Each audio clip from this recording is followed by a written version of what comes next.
Seorang bisa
baik dengan serta yang baik di dalam hidup di yayasan.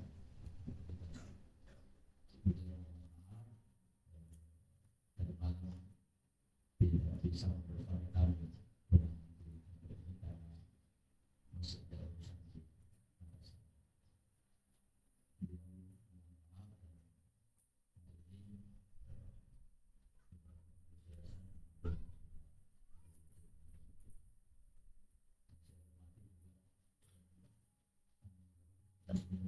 saya duduk di sini sementara bukan dari bawah Pak yang mohon maaf dengan segala keterbatasan yang dimiliki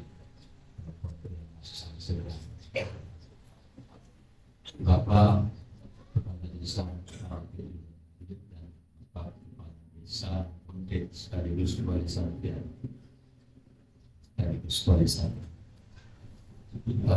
Alhamdulillah, sekali lagi kita bersyukur kepada Allah Subhanahu wa Ta'ala. Tentu kita yakin bahwa kehadiran Abah Rauf, Gus Abah Rauf, Kiai Gus Kiai Agus Kiai Haji Akoma, Gus Akfok, di keluarga kami yang tercinta ini merupakan sebuah anugerah, sebuah berkah insyaallah dari Allah Subhanahu wa Ta'ala untuk pesantren Hasan Yamani, untuk para wali santri dan para anom guru tokoh agama yang juga hadir di pondok kami pada hari ini. Terlebih-lebih santri dan santriwati kami yang jumlahnya hari ini 750 berkurang dari 850 akibat pandemi sempat di 3 tahun yang lalu kami jumlah santri kami 850. Sekarang di Sulbar sudah banyak sekali pondok-pondok pesantren. Di Pulau Mandar sendiri ini ada sekitar 28 pondok pesantren. Lumayan ya. Tahun 80-an di Polman ini masih terhitung dengan jari untuk jumlah pesantren. Alhamdulillah sekarang semakin banyak. Dan dari sekian pondok pesantren dalam pengamatan kami, sumbernya adalah Sampalagian. Nanti kita akan urai seperti apa ulama Sampalagian. Baik, untuk lebih hikmahnya kegiatan silaturahmi pada hari ini, izinkanlah Abah kami mengulas sedikit tentang sejarah pondok ini yang sejujurnya kemarin sudah disampaikan Ustaz. Bahwa pondok ini didirikan oleh almarhum kakek kami bernama Kiai Haji Muhammad Said Al-Makdari atas wasiat daripada Syekh Hasan Al-Yamani. Syekh Hasan Al-Yamani yang kita kenal dalam sejarah, beliau adalah anak daripada Syekh Said Al-Yamani yang beliau adalah salah satu mufti Asy-Syafi'iyah yang ada di Saudi Arabia. Beliau tentu dalam sejarah juga kita kenal sebanyak memiliki murid yang kemudian menjadi ulama-ulama besar di Indonesia. Salah satu yang saya ketahui juga dari hasil literasi yang kami baca, kakeknya Abah Rauf juga konon pernah berguru pada Kiai Said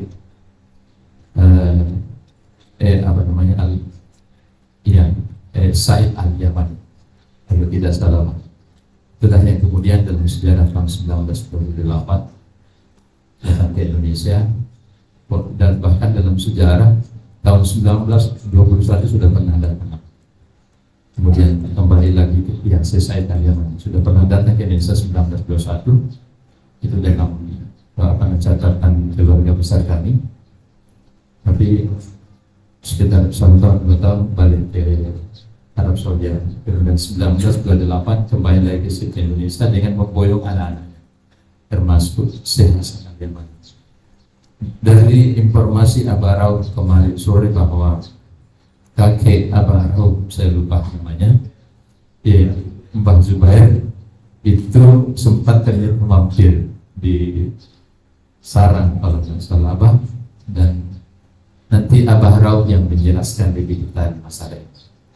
Ini yang menarik Abah, sehingga tahun 19 dalam 28 juga dalam catatan keluarga kami, Syekh Al-Yamani bersama keluarga memang datang ke Sampalayan.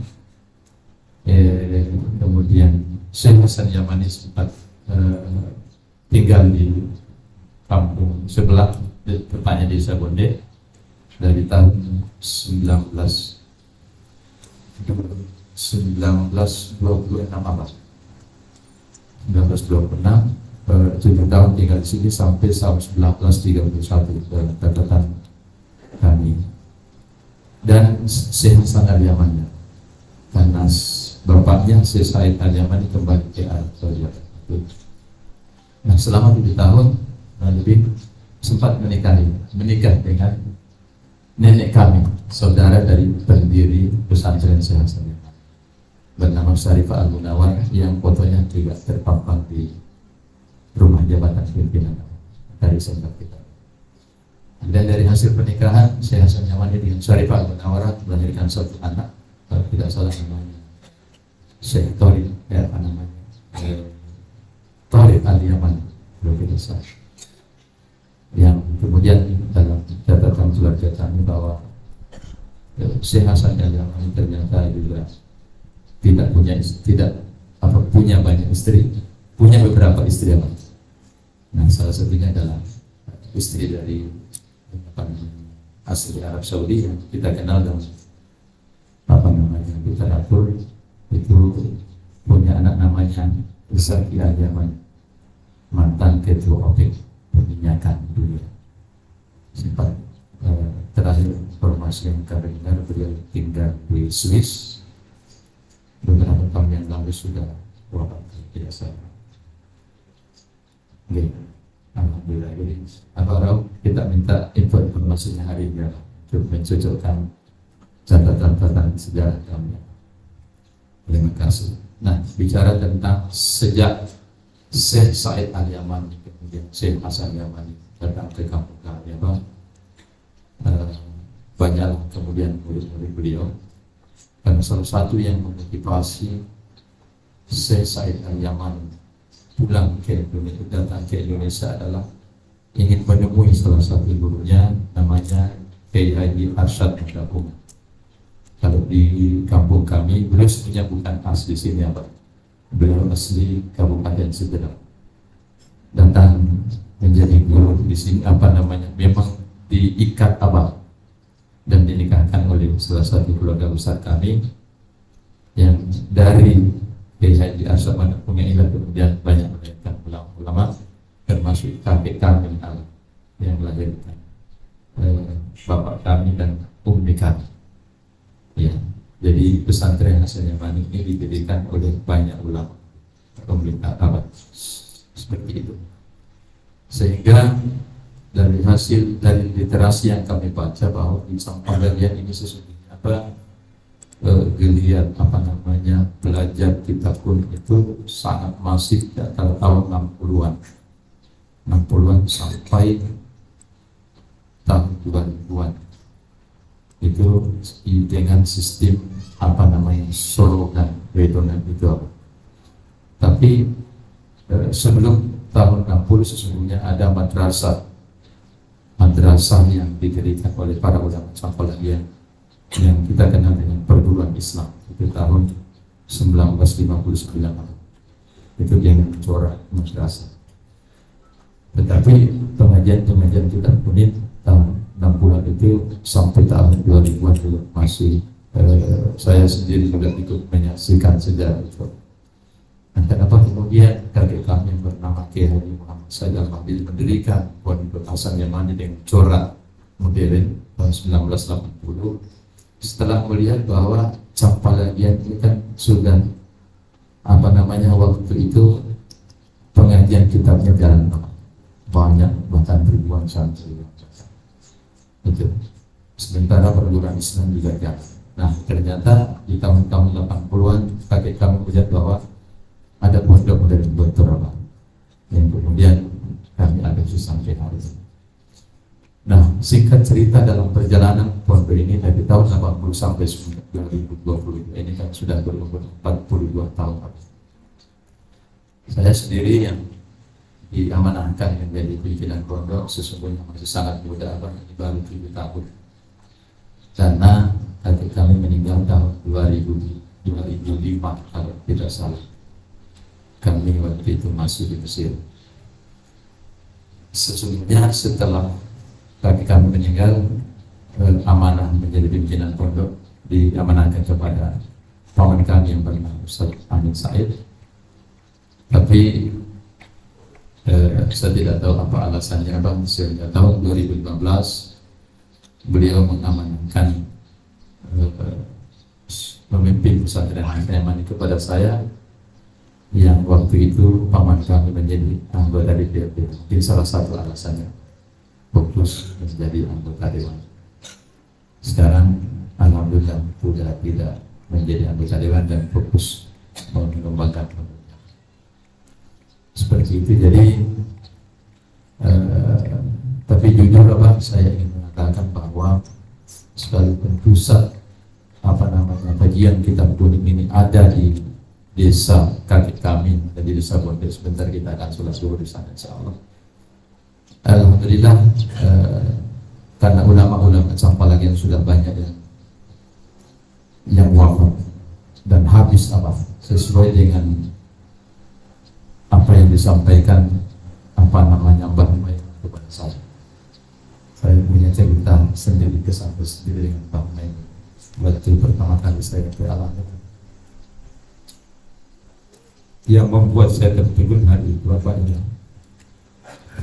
ini dalam kajian sufistik saya memahami ini adalah ilmu kasyaf, karena saya tahu bahwa Mbah May memang tidak pernah kesulitan. Tahun 2018 yang lalu saya sempat ke sana, 2017 atau 2018 sebelum pandemi. Saya pribadi ke sana dan diantar oleh Ustaz Ziaul Haq dari Kragen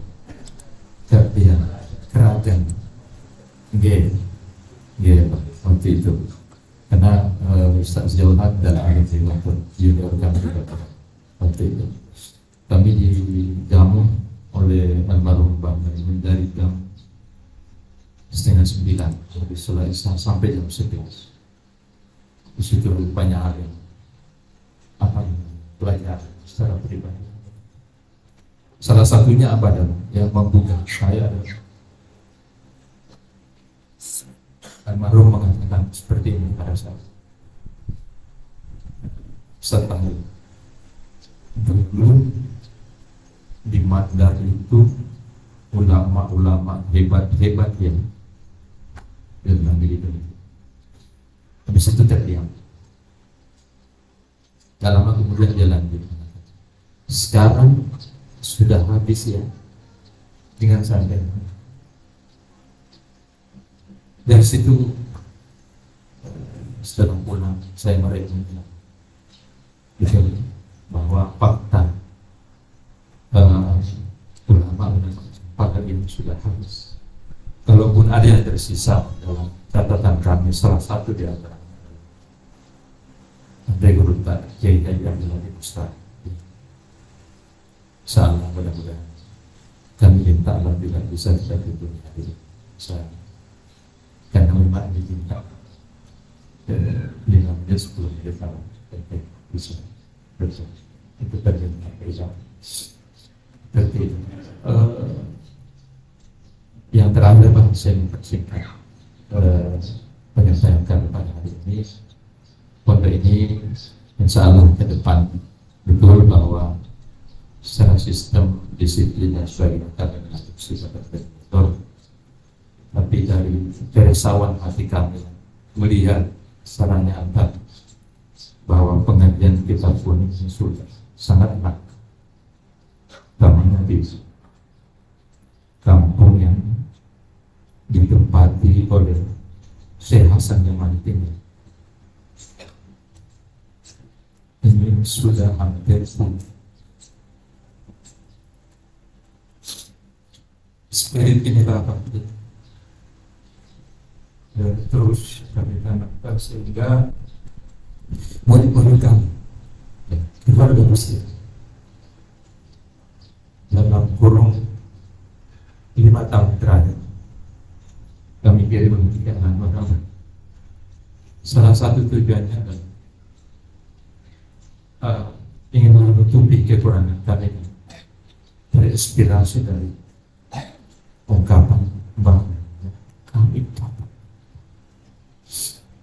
Yang kedua adalah tentu ingin menutupi kekurangan sangat banyak. Oleh karena itu disingkat apa? Wahai murid di sini yang saat ini keluarga besar kami dan santri kami belajar di sarang ini kurang lebih 15 orang. Mohon doanya pada, mohon bimbingannya. Mudah-mudahan kader-kader kampung kami, kader-kader pondok kami ini bisa mendapatkan keberkahan dari Tuhan yang kemudian kami minta kepada Allah mereka bisa kembali ke daerah ini untuk melanjutkan stafet kajian-kajian kita di kampung ini. Harapan terbesar seperti itu. Baik, ini saja yang bisa kami sampaikan. Terakhir, mohon maaf dikata dalam pertemuan kami pada hari ini memang sangat sederhana apa adanya kami sambut inilah ruang terbesar yang kami dimiliki, masjid yang kami bangun tahun 2018 masih pelan-pelan kita akan sempurnakan. Mudah-mudahan di tahun-tahun mendatang kalau Allah panjang umur dan kembali lagi ke masjid kami, istrinya sudah jadi insyaallah. Permintaan dari Dewan Guru seluruh anak muda dari sini kami minta berkahnya hari ini kami minta padukan mohon kesediaan untuk memberikan nasihat berjalan. Mudah-mudahan ini semakin menguatkan kami, utamanya Dewan Guru, Dewan Pembina, insya Allah santri dan santriwati kami sekaligus Kami minta doanya untuk kelanjutan pondok ini dalam pembinaan. Ini saja yang bisa kami sampaikan. Sekali lagi mohon maaf karena Allah wa yakum ajmain. Wassalamualaikum warahmatullahi wabarakatuh. Assalamualaikum warahmatullahi wabarakatuh.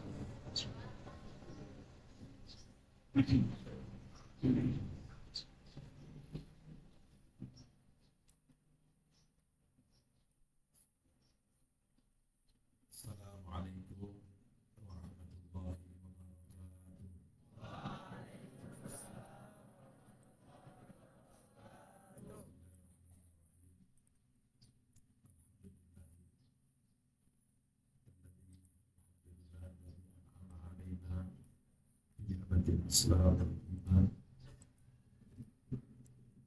wa ja'alana khairal umam.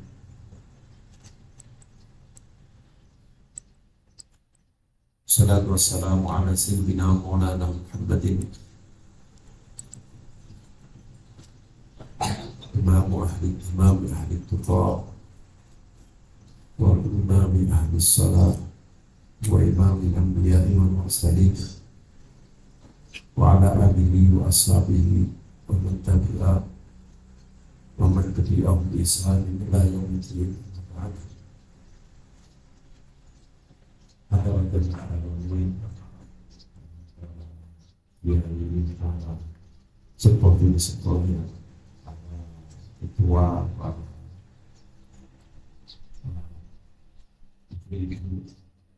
semua yang saya lakukan itu sesuai fakta dan ciri-ciri yang lain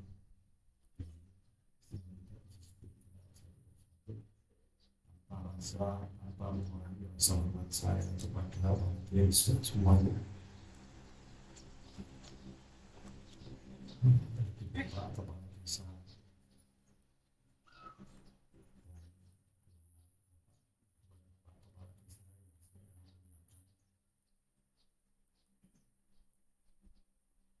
Merupakan sebuah nikmat yang besar yang diberikan oleh Allah Subhanahu wa Ta'ala kepada kita semuanya, bahwa kita itu sudah diberi keimanan, keislaman, masih diberi anugerah lagi, yaitu kita dekat dengan orang-orang yang unggulan di mata Allah Subhanahu wa Ta'ala, yaitu para tulabul ilm, para pencari ilmu, entah itu sebagai pengajar, entah itu sebagai orang tua walinya,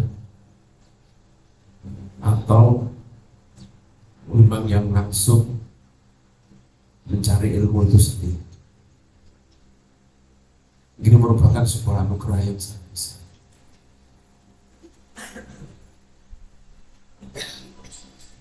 Karena kedudukan orang yang masih belajar, selama dia masih belajar, ini bisa dianggap bisa hampir sama dengan orang yang sudah ahli selama masih belajar.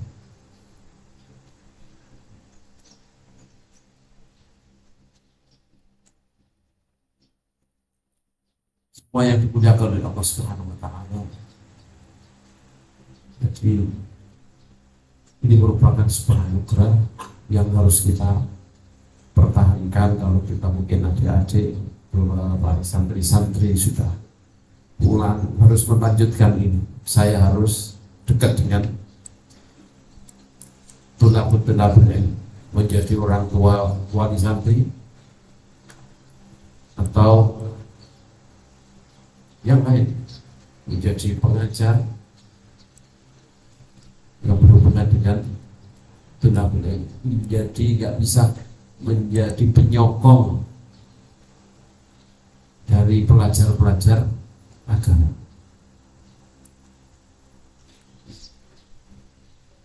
Ustaz Fahri yang saya muliakan merupakan, insya Allah bukan merupakan sebuah kebetulan, tapi memang sudah diatur oleh Allah Subhanahu wa Ta'ala.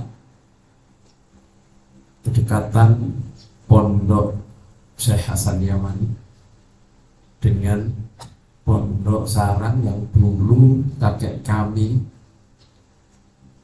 itu dulu belajar di Mekah dan berguru kepada beliau-beliau.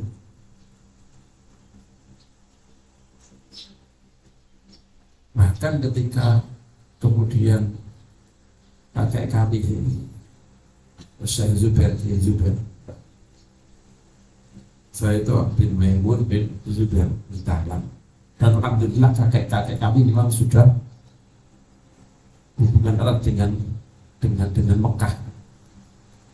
Semuanya merantau belajar di sana, mulai dari kakek-kakek kami. Jadi diteruskan kepada kakek kami yang pas, kakek kami yaitu Syekh Zubair bin Tahlan. Ini juga ke sana ketemu dengan Syekh Said Yamani, bahkan Syekh Hasan yang seperti yang disinggung oleh Ustaz Fakhri tadi, berkunjung ke sana.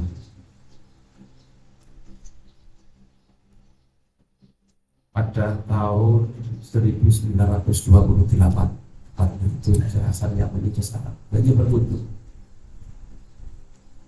Mungkin masih ingat dengan waktu di Mekah atau di mana, karena kakek kami termasuk orang yang tafawud, orang yang pelajar yang kelihatan. Bahkan di Jawa itu kitabnya itu dicari, kitab makna itu banyak yang mencari, karena beliau benar-benar alim, sehingga ketika membaca itu enak dan maknanya tepat.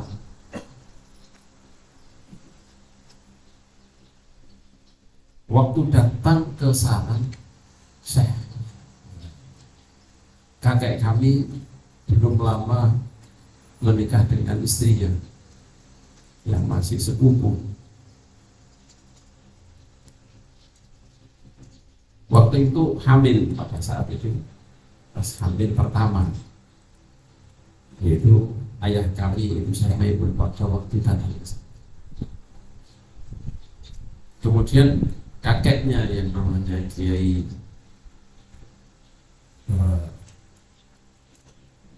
Ahmad Syu'aib, kakeknya, atau mungkin kakeknya ya Kiai Syu'aib, pada saat itu juga masih ada. Ini meminta air untuk berkahnya Syekh Hasan Yamani,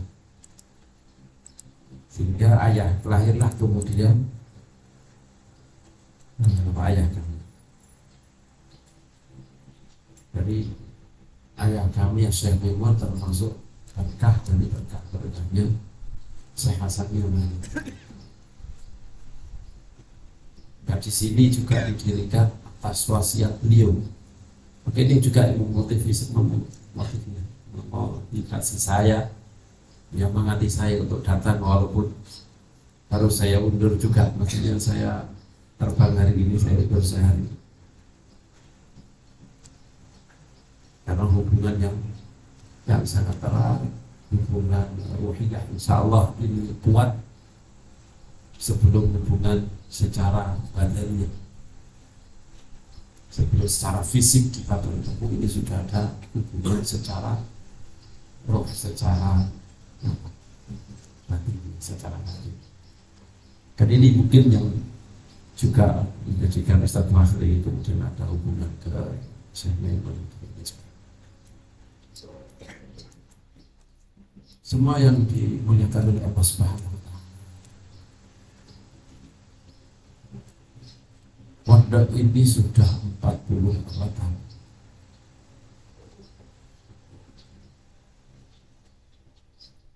Ini merupakan sebuah prestasi, merupakan sebuah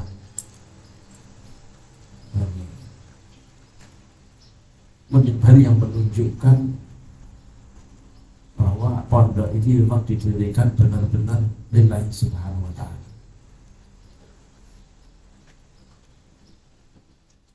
harus diteruskan. Benar-benar belajar karena di nasril ilmu, untuk menyebarkan ilmu Allah Subhanahu wa taala.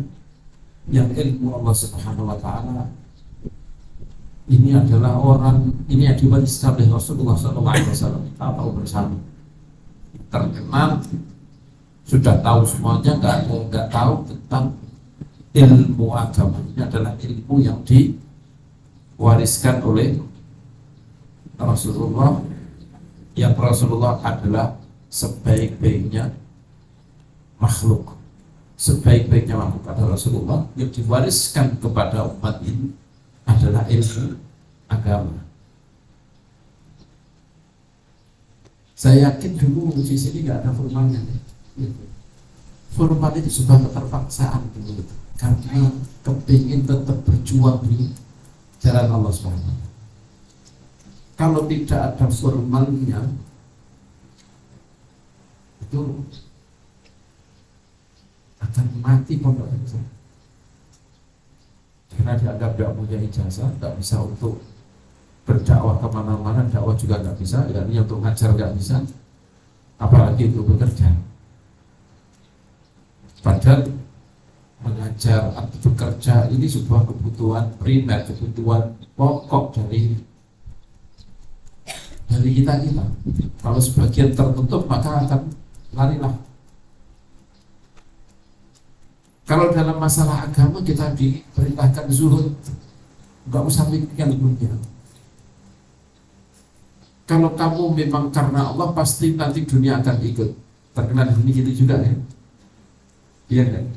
Kalau kamu mau belajar agama serius, maka dunia pasti akan ikut. Cikal bakal kemajuan Islam itu dibangun tidak dengan mengajarkan yang besar-besaran ilmu dunia.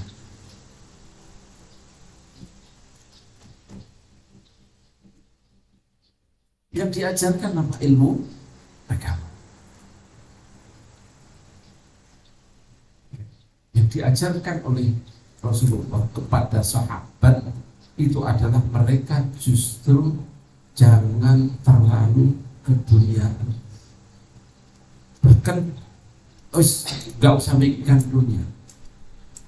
Hampir seperti itu. Sampai ketika mereka pada titik mereka tidak ingat dunia, maka perlu diingatkan oleh tokoh Al-Quran. Diucapkan walatan nasibaka minat. Ini karena didikan Rasulullah benar-benar masuk ke jiwa mereka. Ingatnya akhirat saja sampai kemudian mereka lupa dunia. Kemudian diingatkan dibalik lagi, jangan sampai seperti itu. Walatan nasibaka minat. Ketika muncul sahabat-sahabat, saya tidak akan menikah, saya kalau malam akan bangun terus, kalau siang akan puasa terus. Kemudian Rasulullah berkhutbah, kemudian beliau untuk saya adalah atqakum, aku adalah orang yang bertakwa kepada kalian, walakin yatazawwaj, tapi aku juga menikah. Artinya yang diajarkan ke mereka adalah tazhidud dunia, tazhid, mengajarkan zuhud, nggak seneng apa. Tapi mereka ikhlas ketika mereka banyak sahabat yang kemudian meninggalkan perdagangan, tapi juga masih ada yang dagang. Benar-benar mereka ikhlas memberikan, kalau yang berdagang dan kemudian kaya, semuanya diberikan untuk perjuangan Islam. Sayyidina Abu Bakar bagaimana beliau memberikan semua hartanya. Sayyidina Umar bagaimana beliau memberikan separuh harta yang dimiliki untuk perjuangan Islam. Seperti ini perjuangan mereka. Apalagi yang santri-santri itu, seperti Sayyidina Abu Hurairah itu santri. Pernah dengar ya? Abu Hurairah pernah dengar? Santri. Nah, dengan beliau ini adalah salah satu dari santri-santri yang ngaji pada Rasulullah, tidak ke Madinah, tidak punya istri, tidak punya apa ya, di masjid untuk ngaji. Pada saat itu ngaji belum ada kitabnya, sehingga ngajinya langsung kepada beliau untuk apa yang disampaikan. Kemudian bertanya kepada yang lain, ya Rasulullah kemarin bilang apa, ketika apa sebelumnya, akan tanya seperti itu. Beliau bercerita bahwa sampai beliau itu nggak ada kerjaan, nggak bekerja, nggak hanya bersama Rasulullah saja, sampai mereka itu berdiri kadang-kadang itu kerepotan. Ketika berdiri sholat kadang-kadang jatuh karena saking lapar. Sahabat yang lain karena mereka tidak ngomong kalau lapar, menyangka bahwa Ahlus Sufa itu terkena jin. Berdiri tahu-tahu, padahal itu karena sareng muncul seperti itu.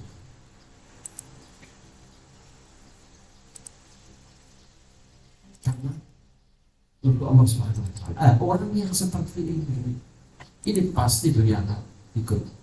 Yang karena lillah Subhanahu wa Ta'ala, tapi kita untuk lillah Subhanahu wa Ta'ala kan belum bisa. Kalau kita lillahi ta'ala 100% belum bisa. Maka itu ya dunia tidak begitu ikut. Dunia tidak begitu ikut. Itu perbedaan kita dengan mereka.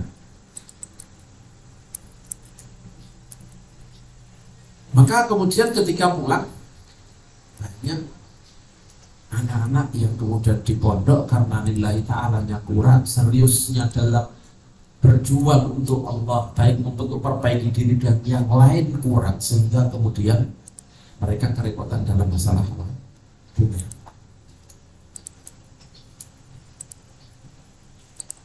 Kalau karena Allah semuanya pasti tidak mungkin kekurangan.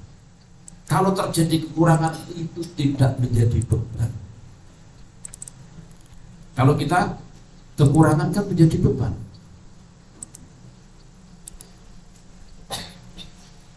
Kita makan lauk yang kurang enak aja sudah jadi beban. Tapi pasti dunia itu akan ikut. Buktinya tidak lama setelah itu, tidak sampai 30 tahun, tidak bahkan jauh sebelum 30 tahun, karena mulai Sayyidina Umar itu semuanya kaya semuanya, kecuali yang benar-benar menolak, tidak mau kaya. Yang diajarkan, dipelajari oleh mereka bukan bagaimana cara bekerja yang menjadi pekerja profesional, bagaimana membuka usaha yang profesional, tapi apa yang diajarkan adalah takwa kepada Allah Subhanahu wa Ta'ala, amanah dan yang lain. Ya, sisi apa agama, pelajaran ilmu agama.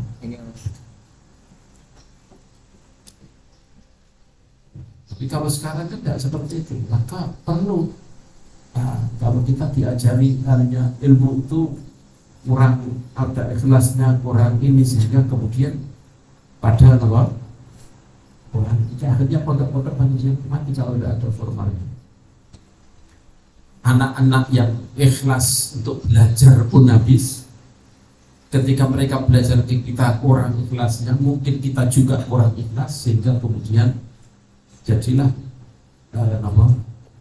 ketergantungan kita pada bahwa atau kita itu kan ada dunia, bukan dunia yang ikut kita justru mengejar. Nah ini yang kemudian walaupun kita mungkin kurang ikhlas, tapi kan ya tetap kepingin berjuang dalam agama, sehingga terpaksa kita itu mendirikan madrasah-madrasah yang bisa digunakan untuk bekerja untuk membuka dunia. Jadi sebenarnya keterpaksaan. Santri-santri harus tahu bahwa membuat madrasah formal, baik yang di pondoknya Kiai PDF ya, ada PDF-nya atau yang formal yang seperti ini semua adalah keterpaksaan para kiai.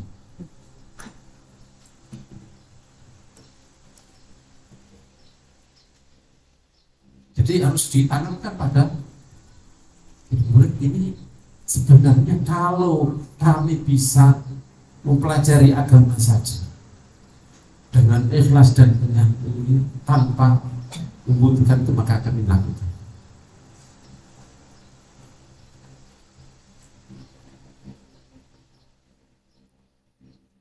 Ini juga sesuai dengan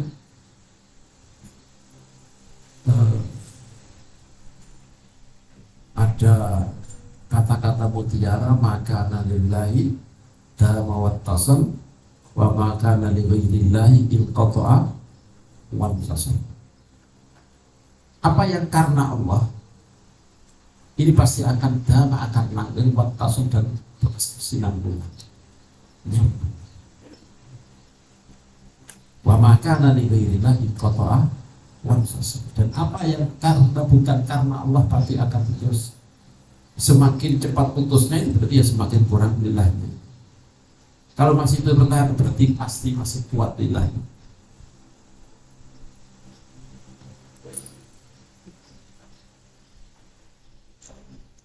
Ya itu ditekankan oleh para dosen. Kamu kalau ngajar yang ikhlas, walaupun dia ngajar satu orang, dua orang, kan seperti itu.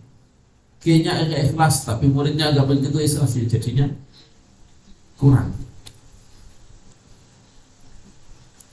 Harus kedua-duanya.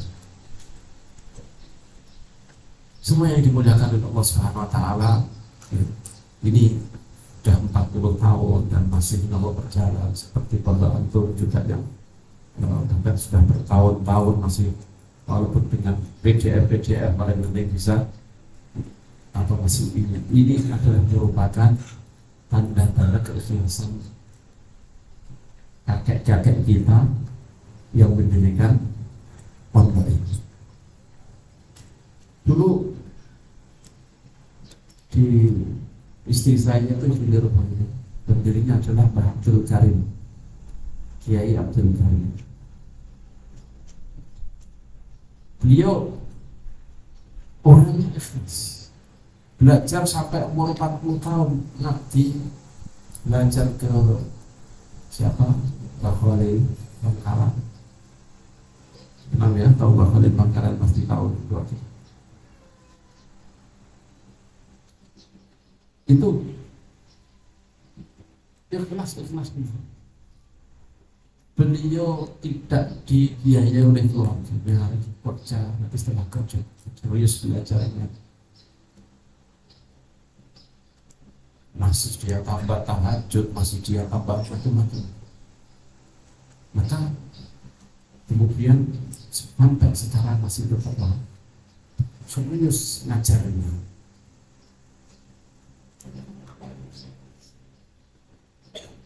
Maka itu yang kemudian menjadikan pondok itu sampai sekarang masih tetap dapat eksis.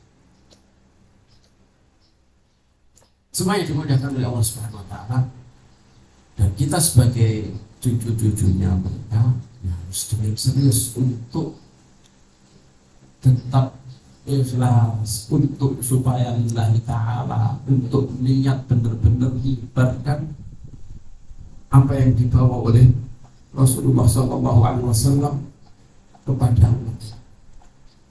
Ini juga santri-santri harus apa?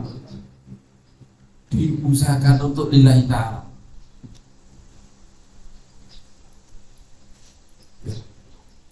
Belajar formal, tapi ketika belajar agama benar-benar pasti ada yang semuanya ada pelajaran. Ini benar-benar dilihat lillahi subhanahu wa ta'ala, belajar ikhlas, nanti ini akan bermanfaat untuk selamanya. Kalian di sini ketika belajar dunia itu ikhlas karena Allah Subhanahu wa ta'ala, bukan karena yang lain, ini pasti ini akan melekat kepada kalian dan akan bermanfaat dimanapun kalian berada. Mau jurusan ke kedokteran maupun jurusan ke keinsinyuran atau yang lain, ini pasti akan bermanfaat. Al-bidayah la nihayah, permulaan adalah itulah asal. Awalnya kamu berusaha ikhlas, pasti akhirnya ini nanti ditempatkan di mana saja akan bisa beramal karena Allah SWT, akan bermanfaat untuk diri kalian sendiri terutama, dan akan bermanfaat untuk agama Islam dan orang Muslim di dunia. Semua yang dimuliakan oleh Allah Subhanahu wa Ta'ala. Saya gambarkan bahwa Rasulullah itu yang diajarkan bukan yang dititik beratkan, maksud saya adalah masalah problem. Masalah apa yang dititik beratkan adalah masalah akhirat, masalah ilmu akal. Kan hal-hal yang berhubungan dengan agama itu tidak begitu diajarkan juga ketika itu berhubungan dengan dunia. Sholat itu kan kita harus ngadep kiblat. Sholat itu harus ngadep kiblat. Mengetahui kiblat itu harus dengan ilmu-ilmu yang berhubungan dengan dunia, sangat berhubungan dengan harus mengetahui bintang. Kalau zaman dahulu dari bintang itu akan tahu, oh ini bintang ini arahnya ke sini, maka kita harus ngadep. Kalau zaman dahulu, atau dengan matahari, kita berada di mana, titik mana koordinat kita, kemudian kita harus ngadep. Ini tidak diajar. Makanya sahabat ketika sholat itu yang miring-miring, tidak lurus. Maka dari sini kemudian terjadi perbedaan antar ulama. Miring itu sah apa enggak sih? Ketika sholat miring-miring sedikit, kalau MUI dan yang lain kan harus lurus terus, harus ada kiblat, harus diluruskan sampai masjid digiring-giringkan, ya.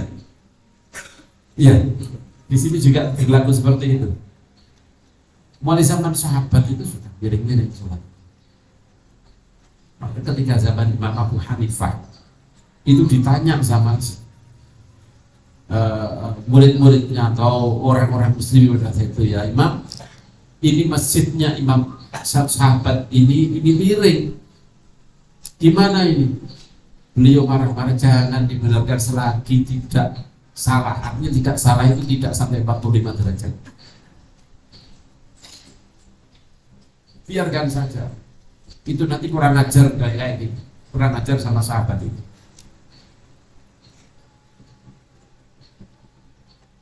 Ini cerita Imam Abu. Memang dari dulu sudah. Nah ini kan sudah berhubungan dengan, tapi tidak diajarkan secara masif untuk mengetahui. Apalagi hal-hal yang berhubungan dengan dunia 80%.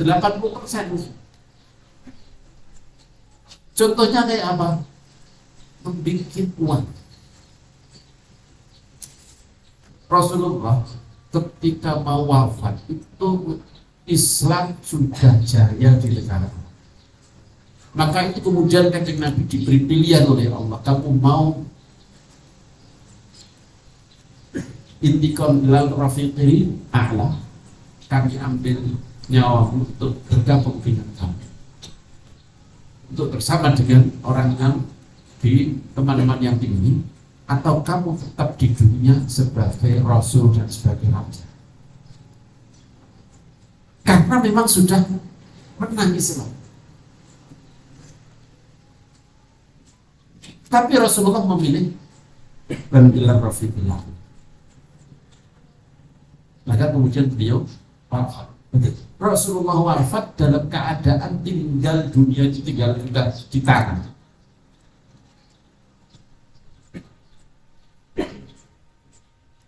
Ya sudah di tangan.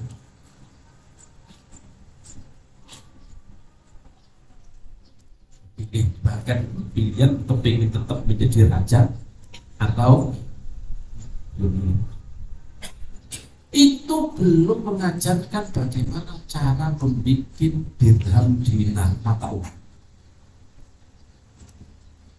Tidak padahal mata uang sebuah hal yang penting memang kan dalam sebuah negara. Mata uang itu hal yang penting memang. Penting. Masa kita mau pakai uang Malaysia yang mau diatur Malaysia nanti? Masa kita mau pakai apalagi dipakai uang mata uangnya Australia yang nanti kita akan diatur oleh mereka? Penting apa enggak? Penting.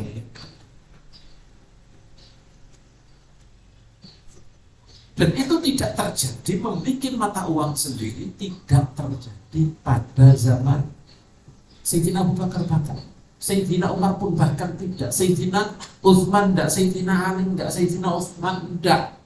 Tapi membuat benar-benar mandiri itu ada yang bilang sampai zaman Abdullah ibn Zubair, masa-masa setelah Sayyidina Muawiyah, yang kemudian terpecah menjadi dua. Ada yang sebagian ikut Abdul Malik bin Marwan, sebagian ikut Abdullah ibn Zubair.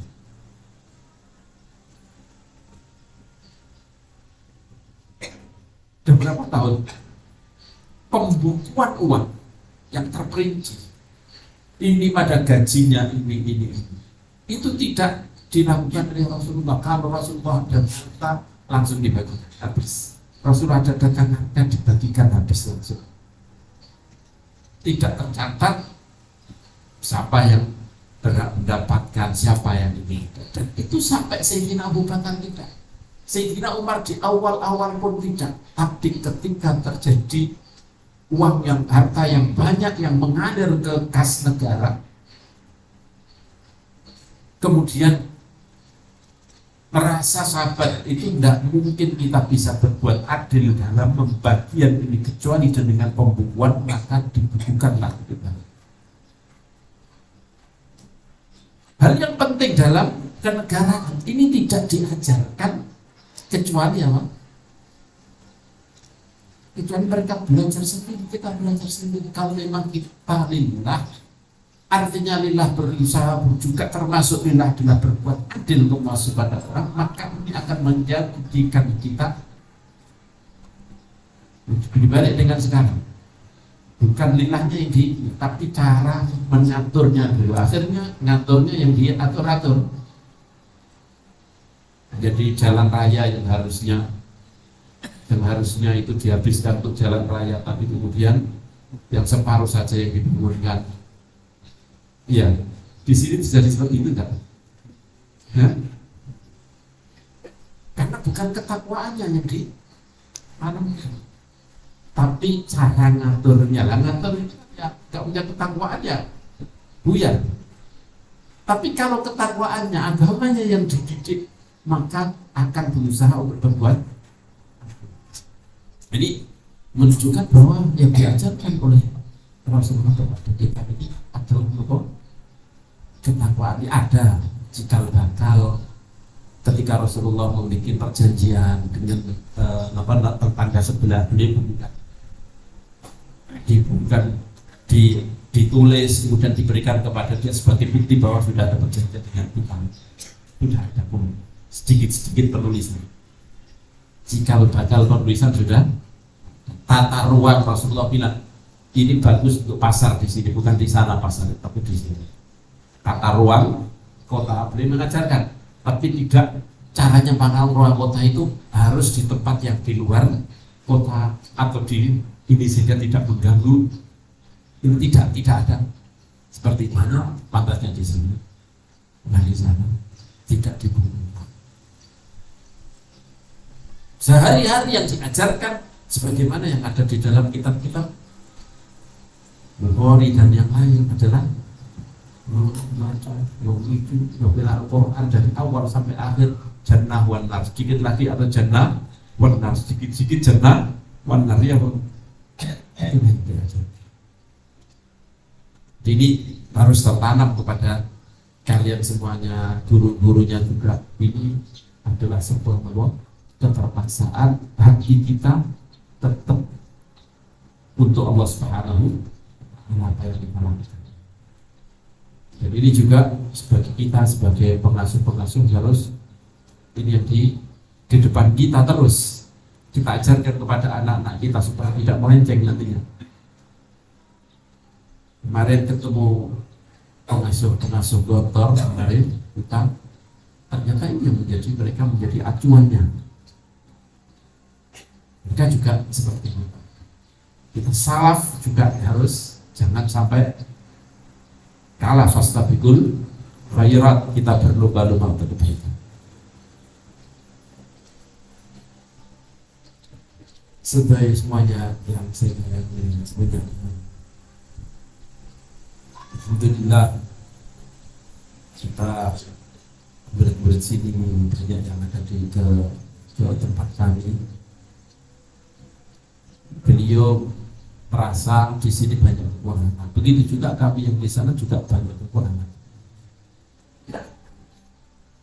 Di sini banyak kekurangan, di sana juga banyak kekurangan. Insya Allah di sini punya kelebihan yang kami juga tidak punya kelebihan.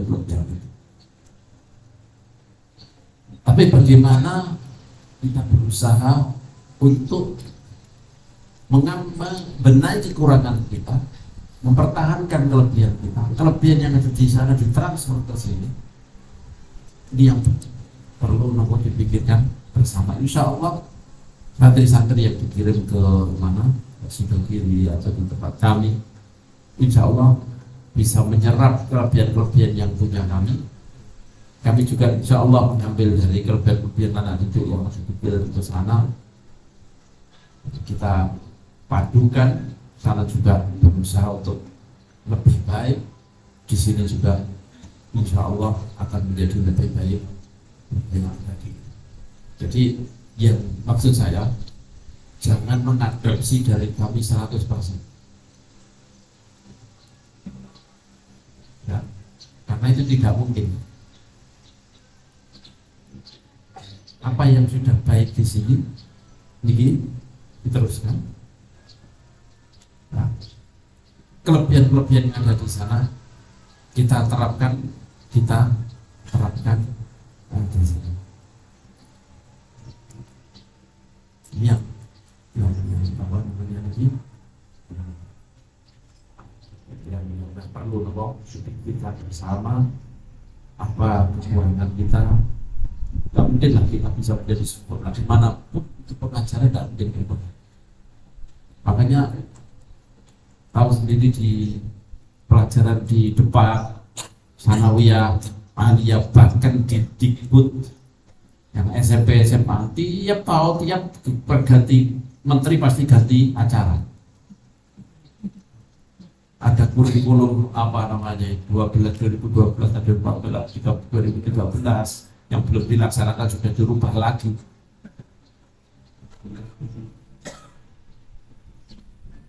Ya, pasti kita akan menemukan kekurangan. Tapi insya Allah saya melihat bahwa anak-anak di sini sudah berjalan dengan benar, sudah didrill, tinggal memacu bagaimana ini supaya lebih cepat lagi jalan, supaya lebih halus lagi. Bagaimana dibuktikan bahwa anak sini semakin banyak, sudah 40 tahun ya.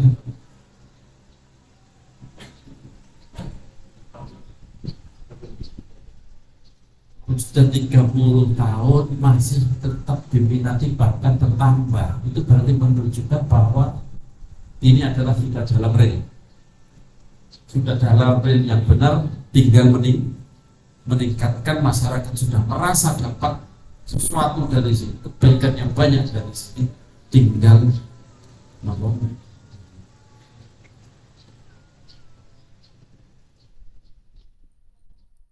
Saya akan dimuliakan semua yang dimuliakan oleh Allah Subhanahu wa Ta'ala. Kami alhamdulillah sangat berbahagia bisa datang ke sini melihat perjuangan Islam, perjuangan. Semakin yakin bahwa Islam itu pasti akan menang. Islam itu pasti akan menang. Tidak ada agama yang bisa bertahan kecuali agama Islam.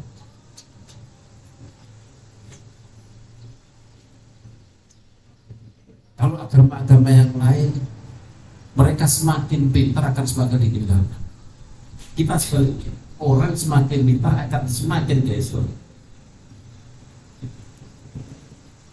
Karena Islamlah satu-satunya agama yang kita masih bisa membedakan mana yang produk ijtihadnya ulama yang harus kita ikuti, mana itu yang benar-benar dari Allah dan Rasulnya, tidak mungkin salah. Namanya ijtihad boleh bisa salah, tapi kalau Allah dan Rasulnya tidak mungkin salah. Maka mereka ketika pintar tambah pintar, maka kita akan tahu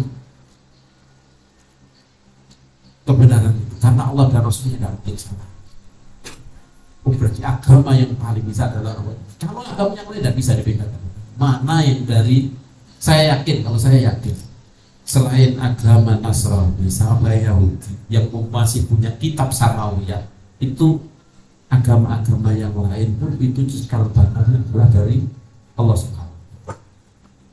Cumaan kemudian diselewengkan oleh pengikutnya semua. Jadi masih ada kebaikan-kebaikan, tapi ada di Eropa itu apa namanya itu, banyak gereja yang sudah kosong karena mereka berpikir sehingga kemudian mereka kosong. Kalau kita, alhamdulillah, Islam semakin berkembang di Indonesia ini seperti itu. Alhamdulillah, ini semakin yakin saya, pejuang-pejuang Islam, pejuang-pejuang seperti madrasah seperti ini, ya, kita semuanya, khusus saya dan pengasuh Kapolda ini dan semuanya pengasuh ini selalu eksis dalam perjuangan agama Islam, sehingga kita dapat punya andil dalam kemajuan Islam, sehingga kita dapat ridha Allah yang besar, mendapatkan ridha Allah yang besar dari Allah Subhanahu wa Ta'ala. Para beberapa yang dijaga oleh Allah, ini saja yang bisa saya sampaikan. Semoga pertemuan ini adalah pertemuan yang bukan pertemuan terakhir. Pertemuan kita terakhir adalah di surga Allah Subhanahu wa Ta'ala selama dan Rasulullah Sallallahu Alaihi Wasallam dapatkan ridho yang besar dari Allah Subhanahu wa Ta'ala tanpa melalui hisab yang berlilit. Allahumma amin.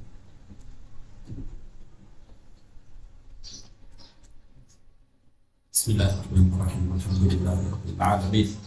Hamdan yuwafi ni'amahu wa yukafi'u mazidah. Ya Rabbana lakal hamdu kama yanbaghi li jalali wajhika wa 'azimi sultanik. Allahumma shalli wa sallim wa barik wa an'im 'ala habibika sayyidina Muhammad على آله وصحبه أجمعين. اللهم اغفر لنا ولوالدينا وأمهاتنا ولمشايخنا من أحسن إلينا ولجميع المؤمنين والمؤمنات والمسلمين والمسلمات والمسلمات. اللهم اغفر لنا ولوالدينا وأمهاتنا. اللهم يا الله يا الله يا الله، لا إله إلا الله الحليم الكريم سبحان الله رب العرش العظيم. أسألك من جنة رحمتك وعزائم مغفرتك وغنيمة من كل ذنب والسلامة من كل إثم. لا تدع لنا ذنبا إلا غفرته ولا هما إلا فرجته ولا دينا إلا قضيته ولا مرضا إلا شفيته ولا حاجة من حوائج الدنيا والآخرة هي لك إلا قضيتها يا رب العالمين. اللهم بارك لنا في معاهد، اللهم بارك لنا في معاهد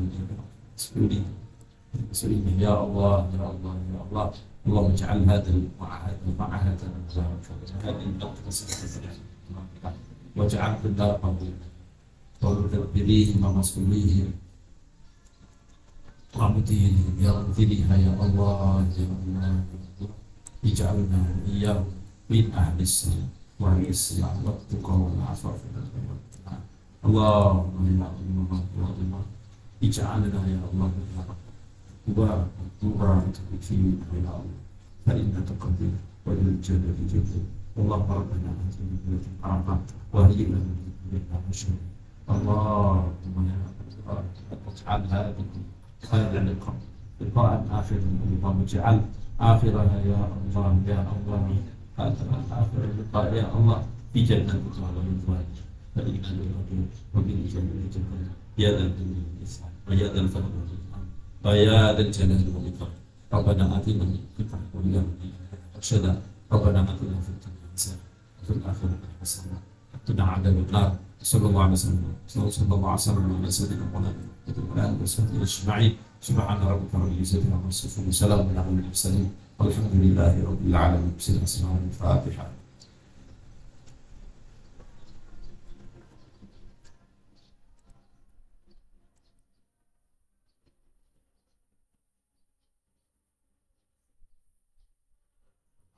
Kita maaf ya. Assalamualaikum warahmatullahi wabarakatuh. Waalaikumsalam warahmatullahi wabarakatuh.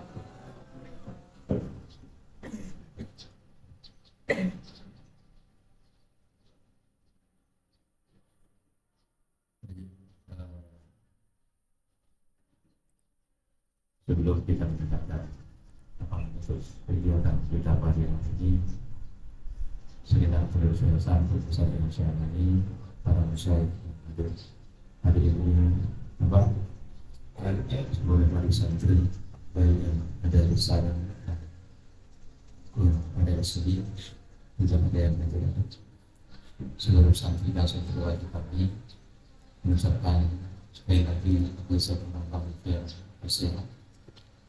Alhamdulillah lima yang bersyukur ini kasih banyak. Mudah-mudahan kami ada kesempatan semoga keluarga besoknya sekeluarga bisa kembali dalam perjalanan kembali ke besaran diberikan kelancaran oleh Allah Subhanahu wa Ta'ala. Sekali lagi kami berharap mudah-mudahan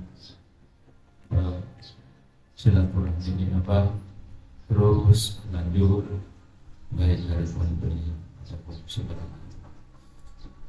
Terima kasih. Mari kita tutup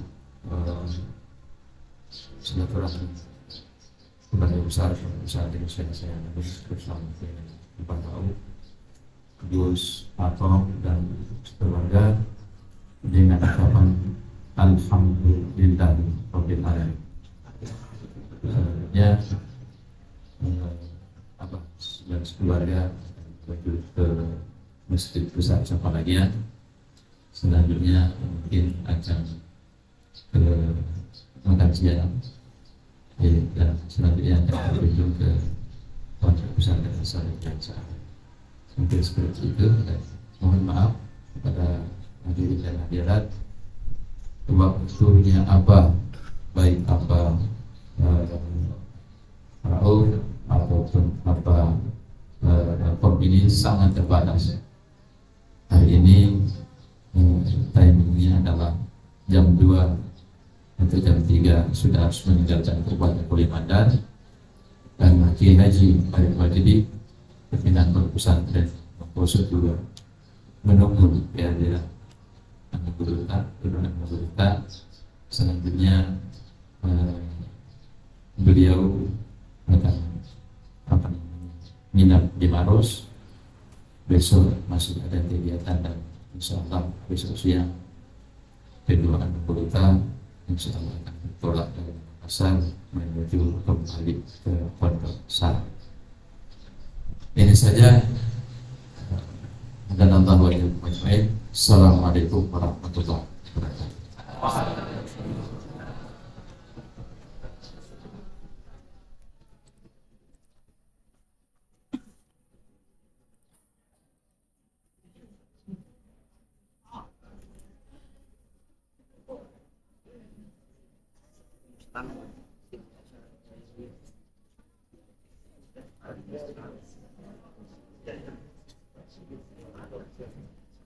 Ayo.